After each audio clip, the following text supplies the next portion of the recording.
In the world of music, few names have stood the test of time like Elvis Presley, known as the King of Rock and Roll. His influence transcended genres, generations, and borders. But what does it mean to be the king of a genre that is constantly evolving?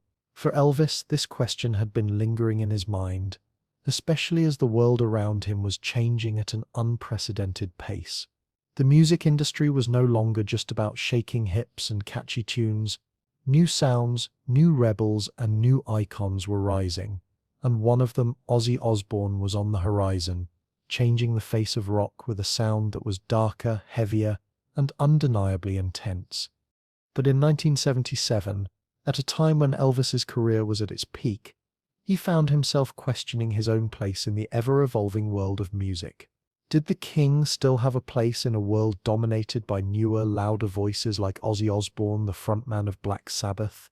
Was it time for Elvis to step aside, or was there still room for him to shape the future of rock and roll? On a summer night in Las Vegas, Elvis found himself face to face with the reality of his legacy and the changing tide of rock music. The question that had been nagging him for years was about to take on a new meaning, as the king of rock and roll found himself sharing a stage with an emerging figure who was already making waves in the music scene. What would happen when the king met the Prince of Darkness? The year was 1977. Elvis Presley, the king of rock and roll, had become a living legend. His name was synonymous with music itself. His voice, his presence, his revolutionary impact on pop culture. Yet despite the adoration that surrounded him, Elvis felt a growing tension within. The world of music was changing, and the adulation he had once received felt increasingly disconnected from the sounds of the younger generation. Rock and roll, which he had helped define, was no longer just about the catchy tunes and smooth ballads that had once made him the most celebrated performer in the world. Elvis's performances in Las Vegas, though still grand in scale, had begun to feel like a routine. The lights, the adoration, the constant shows, they had become predictable. Even to him, it was no longer the pure, raw expression he had once felt when he first picked up a guitar. Fame had come with its own set of chains, and while the world loved the spectacle, Elvis couldn't help but feel trapped by it. He had built an empire, but now, standing on that stage in front of thousands, there was a growing sense that something was missing. Something deep inside him yearned for more than just another night of applause. Meanwhile, the music landscape around him was shifting. In the late 60s and 70s, a new wave of rock was emerging. The rebellious spirit that had once defined Elvis's music now lived in the hands of artists like Ozzy Osbourne. Ozzy, with his band Black Sabbath, was bringing a heavier, darker sound to rock music, a sound that resonated with a generation grappling with the complexities of modern life. Their music was raw, unfiltered, and unashamedly loud. It was a form of expression that was born from pain, frustration, and a desire for truth, something that seemed far removed from the polished, larger-than-life performances that Elvis had become known for. But despite the distance between their musical worlds, Elvis knew that music in its purest form transcends time and genre. He knew that, at its heart, music was about connection, about sharing raw emotion, expressing vulnerability, and understanding the human experience. And in that moment, as he walked onto the stage at the International Hotel in Las Vegas, he couldn't ignore the fact that the music world was changing, and he was a part of it. Elvis's thoughts wandered as he scanned the crowd, searching for a sign, a moment of clarity. As he scanned the audience, his gaze fell upon a figure in the third row, a young man with long dark hair and an intense presence, sitting still, captivated by the performance. It was Ozzy Osbourne, the frontman of Black Sabbath, whose music had begun to make waves across the world. The contrast between the two men was striking. Elvis, in his signature white jumpsuit adorned with gold studs, was the epitome of classic rock royalty, while Ozzy, in his dark attire, exuded the rebellious energy of the new wave of heavy metal. Despite their differences, Elvis saw something familiar in Ozzy's eyes, a hunger for truth, a desire to push the boundaries of music, and a need to connect with the audience in an authentic, raw way. It was in that instant that Elvis realized something profound. He was not just a figure of the past, he was still part of the evolution of music. His journey was not over, and just like Ozzy, he still had something important to say. The lights in the venue flickered as the crowd's energy surged, each person waiting for the next move, unaware that the night was about to become something entirely different. Elvis stood center stage, his gaze still fixed on Ozzy Osbourne, who had captivated him from the moment their eyes met. There was an unspoken connection between the two men, a recognition of the challenges they each faced in their respective musical journeys. Elvis could feel it, the tension in the air, the realization that something bigger was unfolding before him. The crowd, still roaring from his performance, began to settle into an anticipatory hush. Elvis, known for his impromptu moments and showmanship, could feel the pull of something far more significant than a mere song.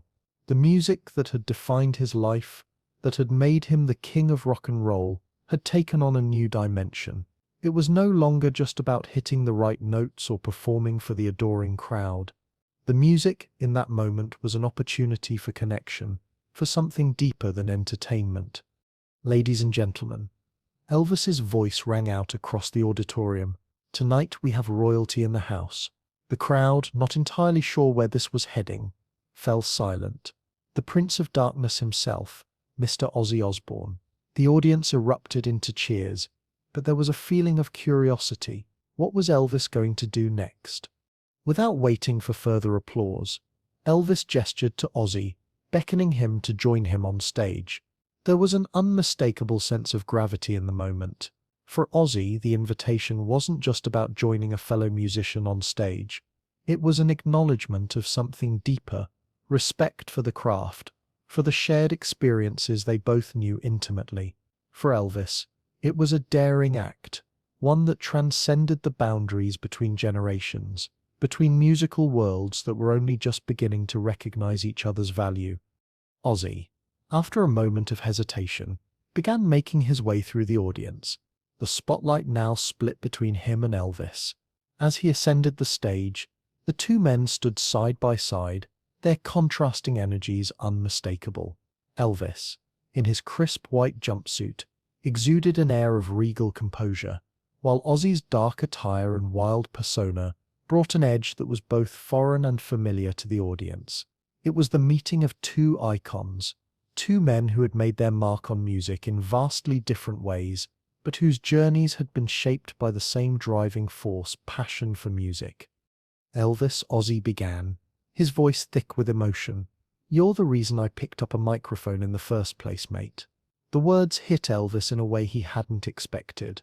Here, in front of a Las Vegas crowd, was the man who had defined a new wave of music, a man whose music was raw, rebellious, and untamed. And yet, there he was, standing before Elvis, a man who had paved the way for everything Ozzy had come to know about rock and roll. For a moment, the audience fell into an almost reverential silence. Ozzy's admission was not just about his admiration for Elvis, it was a moment of profound recognition. And in that silence, Elvis's thoughts turned inward. Was his legacy merely about the image, the spectacle, or was it about the music?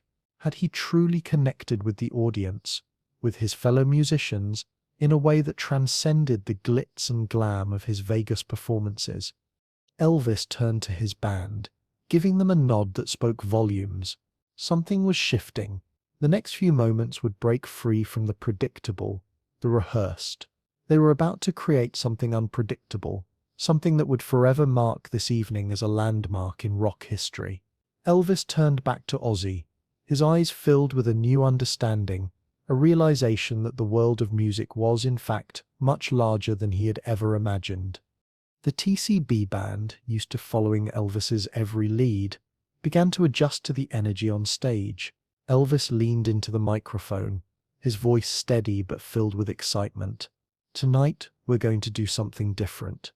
Something that blends the old with the new." The audience leaned in, hanging on every word. "We're going to mix rock and roll with something more, a little bit of heavy metal with the king." The crowd, sensing the weight of the moment, buzzed with anticipation. As the band began to play, the familiar riff of Hound Dog reverberated throughout the venue. But this time, it wasn't the same. The rhythm was heavier, the guitars more pronounced. Ozzy's voice, a surprising yet perfect fit, harmonized with Elvis's, creating a sound that was both familiar and revolutionary. The song took on new life, evolving right before the audience's eyes. Elvis and Ozzy traded verses, their voices blending in a way that felt almost otherworldly, a synthesis of their musical histories. What followed was something even more unexpected. Ozzy, with his characteristic boldness, began adding his own flourishes to the song, and when the time came for what would normally be a guitar solo, Ozzy launched into a version of Iron Man, giving it a haunting twist that only he could provide. The crowd, now fully swept up in the moment, erupted into applause, the boundaries between rock and heavy metal beginning to dissolve before their eyes. As the sounds of Hound Dog blended seamlessly into a unique rendition of Iron Man, the energy in the room was undeniable. Elvis and Ozzy, two icons from vastly different generations and musical worlds, were creating something entirely new. The crowd had been transformed from spectators to active participants in a moment of musical history. This wasn't just a performance, it was a revelation. Elvis, who had spent much of his life at the top of the musical world, now found himself at the crossroads of his own legacy. He wasn't just performing for the audience, he was, for the first time in years, rediscovering why he had become an artist in the first place. The chemistry between the two musicians was electric, with each feeding off the other's energy. Ozzy, whose music had once been considered too dark, too rebellious for mainstream audiences, was now harmonizing with the king of rock and roll in front of a crowd that had come to see Elvis's greatest hits. But what they were witnessing wasn't a predictable, polished performance. It was a raw, unfiltered exchange between two artists who were pushing the boundaries of their craft. As the last note of Iron Man faded, Elvis turned to Ozzy with a look of genuine curiosity. "What do you think the future of rock and roll looks like, son?" His voice carried a weight that was heavier than the question itself. This wasn't just about the genre of music they both loved, it was about the very nature of their art. Could music, which had been shaped by so many outside forces, continue to evolve? Was there space for something new, something deeper? Ozzy, still on the stage, seemed to pause, as if searching for the right words. The question wasn't just a passing remark. It was one that had been at the core of every musician's mind at some point. What is the future of music when it feels like every note has been played, every sound explored, and every revolution started? Ozzy's response when it came was not only an answer, it was a prophecy. "Elvis," he began, his voice carrying a depth of emotion, "I think rock and roll is about to get much louder, much darker, and much more honest about the pain people feel inside." His words were filled with conviction, the weight of decades of music history behind him. But it's also going to become something that brings people together, something that unites us across all the lines that divide us, just like what's happening right here, right now. The room fell into a hushed silence as the crowd processed his words. This wasn't just a statement about the future of music, it was a statement about the human experience itself. Ozzy was talking about music as a force for change, a way to bridge divides and offer healing. It was a reflection of the struggles of the time, a message that spoke to a generation on the brink of profound social and cultural shifts. Elvis listened intently, his gaze never leaving Ozzy's face. What Ozzy had said resonated with him on a level that he hadn't fully expected. Here, in front of an audience of thousands, he was being reminded of the power of music, not just as entertainment, but as a tool for connection, for healing, and for empathy. Elvis, who had once been the king of a generation, realized that his music still had the power to transcend boundaries. It was still capable of bringing people together, just as it had done for him all those years ago when he first began his career. Ozzy continued, his voice now filled with the same passion that had fueled his music. Music isn't just about rebellion anymore. It's about truth. It's about being loud, about being honest, about facing the pain we all carry inside. But at the same time, it's about finding hope. It's about finding family in a world that sometimes feels like it's tearing itself apart. His words hung in the air, and for a brief moment it felt as though time had slowed. The audience, usually loud and boisterous, was utterly still, absorbing the weight of what they had just heard. The impact of Ozzy's words was undeniable, not just to the crowd, but to Elvis as well. For the first time in a long while, he understood the deeper purpose of his music. It wasn't about the accolades, the adoration, or the fame. It was about the connection, the way music could heal, unite, and transcend the struggles of the world. As the crowd began to stir with applause, Elvis, visibly moved by Ozzy's response, took a step back, his eyes still locked on the younger musician. This moment wasn't just a collaboration. It was an awakening, one that would redefine the way Elvis viewed his role in the world of music. And as the applause grew louder, he knew this was a night that would forever change him, and possibly the world of rock and roll. As the night drew to a close, the emotional resonance of what had transpired lingered in the air, thick with significance. The music had come to an end, but for Elvis, the performance was only the beginning of a new chapter in his journey as an artist. He had shared the stage with Ozzy Osbourne, a man from a completely different musical world, and yet in that moment, their shared understanding of music had brought them together. It wasn't just about hitting the right notes or creating a perfect show, it was about finding a deeper connection to the art itself. For Elvis, the realization that music could transcend the boundaries of age, genre, and tradition was a revelation. In his earlier years, he had always embraced innovation. But as time passed, he had become trapped by his own image. The king of rock and roll had become a symbol, a larger-than-life figure, and the pressure to live up to that image had sometimes made him feel distant from the true heart of his music. But standing next to Ozzy, a younger artist whose music had once been dismissed as too dark, too loud, too different, Elvis realized that the essence of music was not bound by rules or expectations. Music was a living, breathing force that could evolve and change, just as he had once done in his own early years. In the days following that unforgettable performance, Elvis found himself reflecting on the direction of his career. He began to feel the creative spark reignite, not just in the music he was making, but in his entire approach to life. The pressures of fame, the isolation that came with it, had not disappeared, but he now understood how to navigate them. The performance with Ozzy had reminded him of the importance of staying true to the art, of embracing the vulnerability and rawness that had once defined his music. He no longer felt confined to the predictable routines of Vegas performances. Instead, he felt a renewed sense of freedom, a desire to push boundaries and take risks once again. For Ozzy, the experience had also been transformative. To stand next to Elvis Presley, the man whose music had inspired him to pick up a microphone in the first place, was a moment of validation. Ozzy had always been known for his rebellious streak, for his willingness to push the limits of rock music, but on that stage, with Elvis by his side, he realized that his music wasn't just about defiance, it was about honesty, about speaking to the human experience in a way that resonated with others. Ozzy's confidence in his own musical identity grew stronger that night, and he left the stage not just as a performer, but as an artist with a deeper understanding of his role in the world of music. The collaboration between Elvis and Ozzy that night in Las Vegas was not just a fleeting moment of musical fusion. It was the start of a new era, one where artists from different worlds could come together and create something entirely new.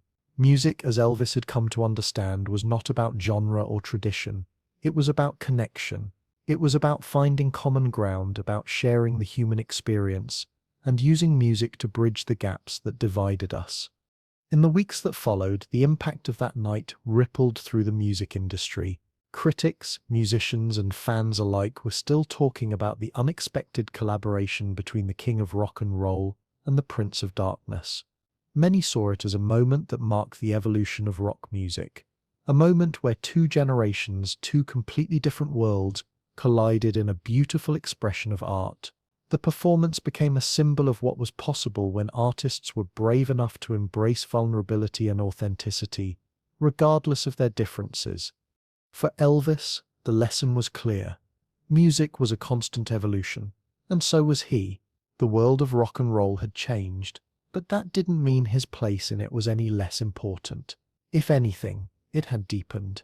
Through his performance with Ozzy, Elvis rediscovered the power of his own music, the way it could heal, unite, and inspire. And as the years went on, that night in Las Vegas would remain a turning point in his artistic journey, a moment of creative renewal that reminded him of the true essence of his music. The night in Las Vegas when Elvis Presley and Ozzy Osbourne shared the stage became more than just a memorable performance. It was a moment of profound connection, a realization that transcended the boundaries of music, of fame, and of time. For both artists, it was a transformative experience, one that reshaped their understanding of what music could be. It wasn't about the genre, the fame, or the applause. It was about the heart of music itself, a raw, unfiltered expression of the human experience. For Elvis, this performance marked a creative renewal. In the company of Ozzy, someone whose music had been dismissed as rebellious and dark, Elvis rediscovered the power of vulnerability, of taking risks, and of connecting with an audience in a deeper way. He understood that music wasn't just about entertaining, it was about healing, uniting, and expressing truths that words alone couldn't convey. He had once been the young artist breaking the rules, and that spark, that rebellious spirit, was still alive in him, ready to reshape his career once again. Ozzy, for his part, found his own moment of validation. The king of rock and roll had recognized him, not just as a contemporary of rock, but as an artist whose music had meaning and depth. The performance was a reminder that music wasn't about being loud or rebellious for the sake of it. It was about truth, about emotional honesty, and about connecting with others. Ozzy's confidence in his own voice grew that night, and he left the stage with a renewed understanding of the role he played in the world of music. As we reflect on this moment, we are reminded of the power of music to bridge divides, whether they are generational, cultural, or personal. Music, in its purest form, is about connection. It has the power to heal, to unite, and to offer hope. Just as Elvis and Ozzy proved that night, there is no limit to what music can do when artists embrace their vulnerability and authenticity. Now, as you think about your own life, consider the role that music plays in your journey. How has it helped you connect with others? How has it healed you, united you, or offered you hope in difficult times? Share your thoughts in the comments below and reflect on how music has shaped your own personal experiences.